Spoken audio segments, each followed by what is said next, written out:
లడక్ మీద నిరాహార దీక్ష పేరుతో సోనం వాంగ్చుక్కి చెక్ పెట్టినటువంటి బీజేపీ ప్రజల ఆకాంక్షలు మాత్రం నెరవేర్చింది. ఒక స్ట్రాటజిక్ వ్యూహాన్ని అనుసరించింది. లడక్ అనే దానికి స్వతంత్ర ప్రతిపత్తి అంటే మళ్ళీ ఆర్టికల్ 370 తరహా అట్లా కాకుండా ఏదైతే స్వయం ప్రతిపత్తి గల హిల్ డెవలప్మెంట్ కౌన్సిల్ కిందన 7 జిల్లాలని ప్రకటించింది.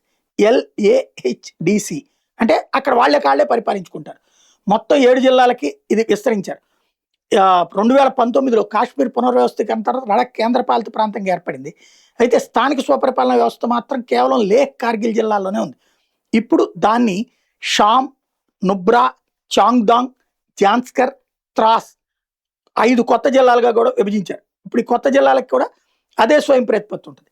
తద్వారా వాళ్ళే పరిపాలించుకుంటారు. అక్కడ ఉన్నటువంటి ఇచ్చే నిధులు వచ్చేటటువంటి లెక్కలను బట్టి. అంతే అదే సందర్భంలో ఈ స్వయం ప్రతిపత్తి కాశ్మీర్ తరహాలో గతంలో ఉన్నట్టు ఆర్టికల్ 370 పునరుద్ధరణ లడక్ కోసం కావాలని సోనం వాంగ్చుక్ లాంటి వాళ్ళు చేసే డ్రామాలకి ఇక ముగింపు పలికినట్టయింది.